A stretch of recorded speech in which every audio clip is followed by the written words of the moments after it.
अरहत वाङ्मय में कहा गया है, सोच्चा जान कल्याणम सोच्चा जान पावगम उभयम्पि जान सोच्चा जंग थेयम तम समायरे। हमारे जीवन में सुनने का काम भी पड़ता है और बोलने का काम भी पड़ता है। कर्णेंद्रिय ठीक है तो आमतौर से सुनने का मौका भी मिलता है, और भाषण शक्ति ठीक है तो बोलने का काम भी पड़ता है। कोई मौनी बाबा हो तो अलग बात है, या कोई एकांत साधक आदि हो तो अलग बात है। बोलना और सुनना ये हमारे काम पड़ते हैं। सुनना तब हो सकता है जब कोई ध्वनि आवाज आए। हम बोलते कितना है और सुनते कितना है। बोलना भी महत्वपूर्ण हो सकता है। मौन का महत्व बताया जाता है, मौन का महत्व हो भी सकता है, परंतु बोलने का भी महत्व है। बोलने के समय बोलना भी चाहिए, मौन के समय मौन भी रखना चाहिए, सुनने के समय सुनना भी चाहिए। शास्त्रकार ने कहा है कि सुनकर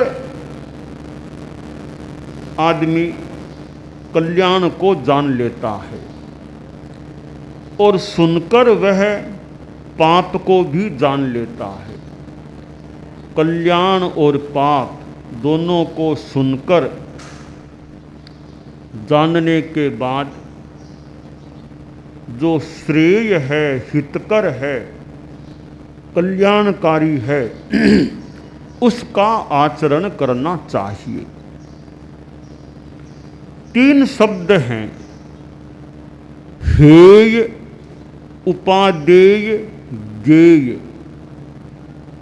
हेय जो छोड़ने लायक है वह हेय होता है, जो ग्रहण करने लायक है वह उपादेय होता है, और जो जानने लायक है वह ज्ञेय होता है। हमारे जो फोकड़े हैं, जैसे पाना की चर्चा, तेरा द्वार आदि, पुरानी जो मारवाड़ी राजस्थानी भाषा में पाना की चर्चा नाम का ग्रंथ चलता था, उसमें शब्द आते यूँ छांडवा जोग, आदरवा जोग, जानवा जोग, और कुछ संस्कृतिकरण या हिंदी भाषा के रूप में हेय, गेय, उपादेय। तो हम सुनते हैं, सुनने से हमें ज्ञान होता है। ज्ञान हो गया, विज्ञान, विशेष ज्ञान हो गया कि हेय क्या, उपादेय क्या। फिर हेय को छोड़ने का प्रयास हो, हेय का प्रत्याख्यान हो, और उपादेय को ग्रहण करने का प्रयास हो। नव तत्वों में हम देखें, जीव अजीव आदि नव तत्व हैं, तो संबर, निर्जरा और मोक्ष, ये 3 तत्व उपादेय हैं। ज्ञेय नव ही तत्व हैं, और हेय पाप, आश्रव, पुण्य, ये सब बंध हेय हैं। जीव की असत्य वृत्तियां हेय हैं, कर्म पुद्गल भी अजीव हैं, वे भी हेय हैं। तो नव तत्वों में 3 उपादेय हैं, संबर, निर्जरा, मोक्ष। बस इनको ग्रहण करने का, इनका आचरण करने का और मोक्ष को प्राप्त करने का प्रयास करना चाहिए। आदमी को उपदेश व्याख्यान जो उपयोगी हो उसे सुनने का प्रयास भी यथासंभवतया करना चाहिए। परम पूज्य आचार्य तुलसी प्रवचन करते थे। परम पूज्य आचार्य महाप्रज्ञ जी का प्रवचन होता था और उनके प्रवचन को कितने लोगों ने कितनी बार सुना होगा। आचार्य भिक्षु का भी व्याख्यान तो होता था,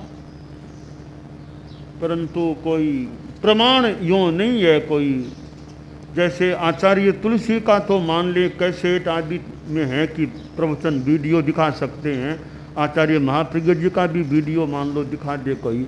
आचार्य भिक्षु का कोई वीडियो नहीं है, ऑडियो वीडियो कुछ नहीं है उनका। ठेठ कालूगणी तक के 8 आचार्यों का कोई ऑडियो वीडियो नहीं है। और फोटो भी कोई कोई कहीं मिल जाती है, बाकी वे तो एक तरह से अदृष्ट से हैं। यानी हमारे लिए न फोटो के माध्यम से थोड़ा बहुत कहीं है मानक गणी का, डाल गणी का, कहीं कोई कालू गणी का, बाकी फोटो भी विशेष नहीं है।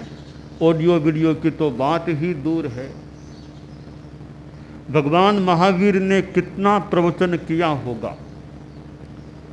ठीक है, आगमों में जो बातें हैं उनको जितना समझ सके समझ लें, बाकी कोई ऑडियो वीडियो जैसी चीज़ नहीं है, उपलब्ध नहीं है। तो आचार्य भिक्षु का ऑडियो वीडियो भले आज कुछ भी न हो, पर उन्होंने भी अपनी वाणी का कितना उपयोग किया होगा, कितना व्याख्यान दिया होगा।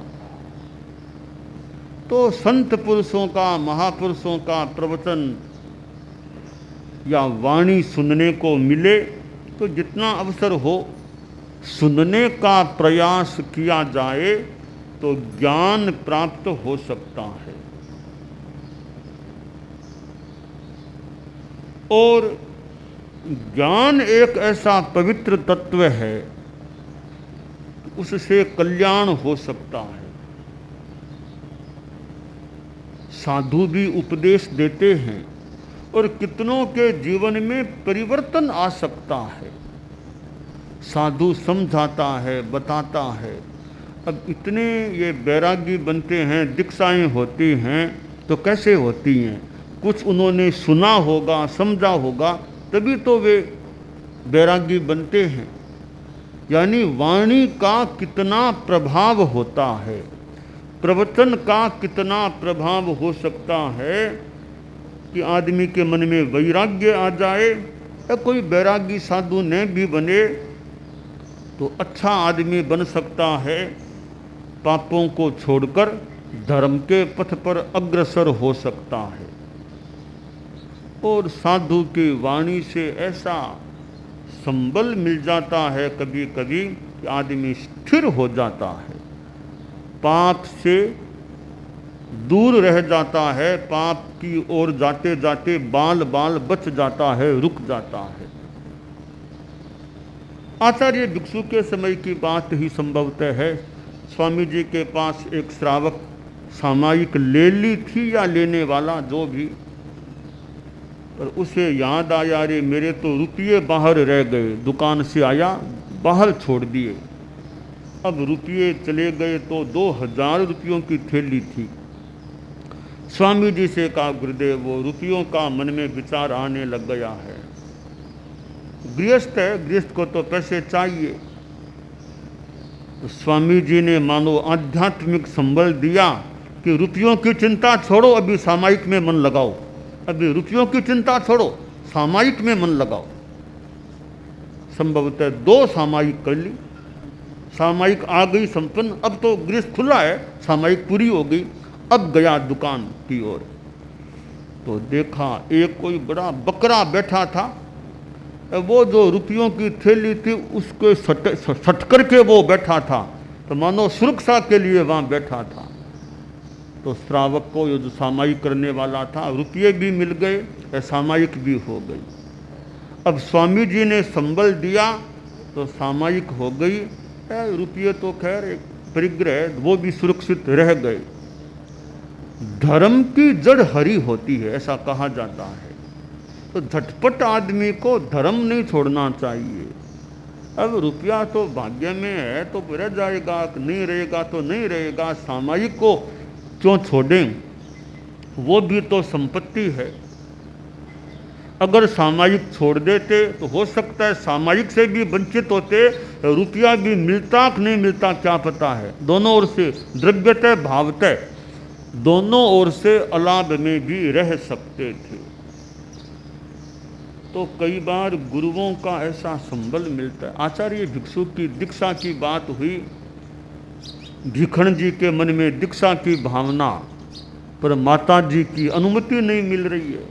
दीपाबाई अनुमति नहीं दे रही है। माँ का भी तो मोह भी हो सकता है, चिंतन भी हो सकता है कि अनुमति, दीक्षा की आज्ञा नहीं। तो सोचा माता जी को कौन मनाए, कौन समझाए। एक तरीका है कि माता जी गुरुदेव की बात को तो नहीं टाल पाएंगे। रघुनाथ जी महाराज हैं, वो उनसे संपर्क में थे भिखण जी, तो वो घर पधार जाएं, वे माता जी को कुछ शिक्षा दे देंगे तो माता जी गुरुदेव की बात को संभवतः फिर टालेगी नहीं। क्योंकि माताओं में इतनी श्रद्धा भक्ति है गुरुओं के प्रति कि गुरु कोई बात कह देंगे तो फिर तो वो संभवतः आज्ञा दे देंगे, बात को नहीं टालेंगे। तो गुरुदेव को घर ले आऊं तो मेरा काम शायद हो जाए। जो भी रघुनाथ जी महाराज भिखण जी के वहाँ पधार गए। माँ को समझाने की जरूरत थी। तो रघुनाथ जी, जो भी मैं अपनी शैली में बताऊं, रघुनाथ जी महाराज गए, पधारे वहाँ घर में। कहा दीपाबाई वो भिखण के कहे कहीं कहे ना महाराज, मैं दीक्षा की आज्ञा कौन दूं, मैं आज्ञा कौन दूं, आज्ञा कौन दूं। मैं तो क्यों, अरे भिखण भावना आई रही। ना बाप जी ना ना, आज्ञा कौन दूं, मैं आज्ञा कौन दूं। आज्ञा क्यों नहीं दो, कहीं बात है। अब आज्ञा तो वही घर है, बेटो तो घर में चाहिए नहीं बचे तो कहीं बात है कि नहीं महाराज, एक खास बात है। वह खास बात कहीं है फिर। तो भिखण मारे गर्भ में आयो ना, मैं सिंगरो सपनो देखो, सिंगरो सपनो। तो सिंगरे सपने शू मारे वो आयो है पेट में। तो माने मारो अनुमान है बहुत बड़ो आदमी बनसी हो, तो कोई राजा कोई बड़ो आदमी बनसी तो मैं इन साधु क्या बना दूं। साधु तो मांग मांग कर खावे, हाथ फैलावे। तो मारो बेटो मांग मांग क्यों कर दो, तो बहुत बड़ो कोई आदमी बनने वालों है, सिंगरो सपनों में आयो है। ये वास्ते मैं साधु बनने की आज्ञा तो कौन देश को। अब आचार्य गुरु जो भी कहा, रघुनाथ जी महाराज अब माता जी ने समझावे तो माता जी वो तो बहुत बढ़िया सपनों आयो थाने, बहुत बढ़िया सपनों है वो तो, शेर को सपनों। आपने शास्त्र में आवे, शास्त्र में बात आवे कि शेर को सपनों जिसकी माँ देखे कि बीरो बुआ संतान हुए, वो या तो मांडलिक कोई राजा बन जावे अथवा भावितात्मा अनगार बहुत अच्छो साधु बन सके। तो दीपाबाई मने यहाँ लागे तो थांको बेटो, तुम्हारा ये बेटा है, थांको बेटो है, वो बहुत अच्छो साधु बनसी। यहाँ मन लागे तो थाने सपनों बड़ी आयो है ना, ये वास्तव कोई भावितात्मा अच्छो अनगार बनसी। दीपाबाई थारो बेटो देख शेर ज्यों गूंजे। दीपाबाई थारो बेटो देख शेर ज्यों धूजला थर थर कायर ओ करुण कटक हो संता मोकरो मंतर कर गयो कार हो जन जीवन आधान हो ते तेरा पंथरा अधिदेवता, श्रद्धा स्वीकारो तेरा पंथ। तो रघुनाथ जी महाराज ने दीपाबाई को यह बताया कि तुम्हारा, मुझे ऐसा लगता है तुम्हारा बेटा साधु बनकर के शेर की तरह गुंजेगा, कोई अच्छा साधु बनेगा। यह रघुनाथ जी महाराज की बात, मौके का मंत्र माँ पर काम कर गया और माँ तैयार हो गई आज्ञा देने के लिए। तो अब गुरु जी से बात सुनी तब मन बन गया आज्ञा देने, सुनती नहीं तो आज्ञा देने की भावना बनती कि नहीं बनती। तो सुनने से कई बार, सुनाने से भी लाभ, सुनाने से भी लाभ होता है, दोनों ओर से है। रघुनाथ जी महाराज कहते ही नहीं बात तो भी क्या लाभ, तो सुनने वाला भी चाहिए और कोई सुनाने वाला भी चाहिए। तो इसलिए सुनने से कई बार कल्याण का पथ प्राप्त हो सकता है। तो आचार्य भिक्षु को माता जी की अनुमति मिल गई, फिर वे दीक्षित भी हो गए और बाद में अभिनिष्क्रमण भी कर दिया, नया पथ भी, मानो कुछ नया पथ भी ले लिया। तो आचार्य भिक्षु हमारे धर्म संघ के प्रथम आचार्य हुए हैं। आज से लगभग 262 वर्ष पहले हमारे धर्म संघ जैन श्वेतांबर तेरा पंथ का शुभारंभ हुआ था और हमें पहले गुरु हमारे धर्म संघ को आचार्य कह दें, अनुशासता कह दें, वे भिक्षु स्वामी मिले और उनका जीवन भी कैसा रहा, कितना श्रम, यानी गोचरी करते थे, खुद गोचरी करते, इतना यानी उस समय की स्थिति के अनुरूप मान लें तो स्वयं गोचरी लेके आ जाते, गोचरी करते और अपना व्याख्यान देना, शिष्यों को पढ़ाना, लोगों को समझाना और समझाने का उनका अपना तरीका था। दृष्टांत से, तरीके से बात को समझाने का प्रयास करते। तो सुनने से लाभ, एक जगह स्वामी जी के समय संत गए कोई पानी लाने के लिए, कोई तो एक बहन घर में थी, पानी चाहिए था धोवन का, वो पानी का, भाई पानी हमको दे दो। तो नहीं बाप जी, ये पानी आपको नहीं दूंगी। क्यों? क्या ये गंदा सा पानी, धोवन का पानी गंदा सा, वो आपको दे दूंगी तो मुझे अगले जन्म में ऐसा ही पानी पीने को मिलेगा। आपको यह पानी पीने के लिए दूंगी तो मुझे ऐसा ही पानी पीना पड़ेगा, मैं ऐसा पानी पी नहीं सकती, इसलिए आपको यह पानी नहीं दूंगी। अब वो नहीं मानी कि नहीं दूंगी मैं। तो संत आए स्वामी जी के पास, गुरुदेव पानी तो है एक घर में, वो भाई दे नहीं रही है, चलते हैं। स्वामी जी पधार गए, वो बाई के भाई या धवन को पानी संता ने दे दियो ना बाप जी, वो पानी बिल्कुल कौन दूँ, यहाँ के लोग गंदो पानी, बस मैंने वही पीने मिले माऊँ पी जलो कौन वो पानी।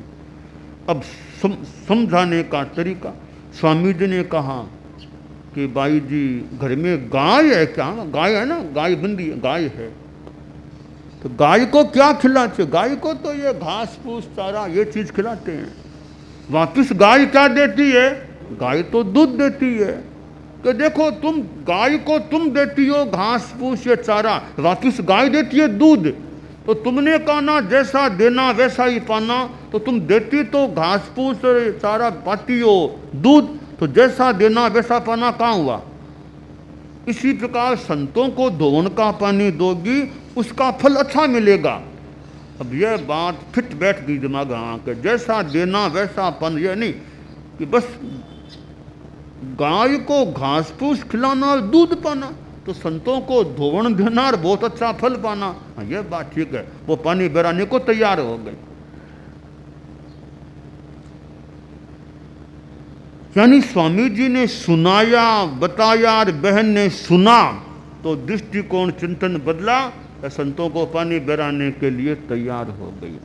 तो कोई अच्छे तरीके से समझाने वाला हो, पढ़ा लिखा आदमी हो, वाणी का अच्छा तरीका हो, वाणी अच्छी और बोलने का अच्छा तरीका हो, तो कईयों को इस प्रकार समझाया जा सकता है कि वो सही रास्ते पर आ जाएं।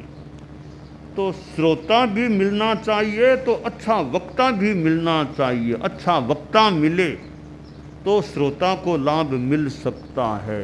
वक्ता है श्रोता नहीं, श्रोता है वक्ता नहीं, दोनों में एक भी नहीं है तो काम हो नहीं सकता।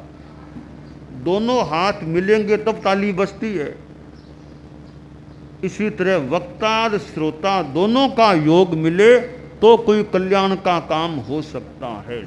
भी साधु बोले वो गृहस्थ सुनने वाला उसको आचरण में न लाए तो भी साधु को तो लाभ ही है। साधु ने व्याख्यान दिया, आप लोगों ने कितना ग्रहण किया कि नहीं भी किया, तो साधु को तो लाभ भी है। अगर निर्जरा की भावना से, परोपकार की भावना से बोलता है अच्छे तरीके से, साधु को तो लाभ भी है। तो सुनने से कल्याण की भी जानकारी मिल सकती है, पाप की भी जानकारी मिल सकती है।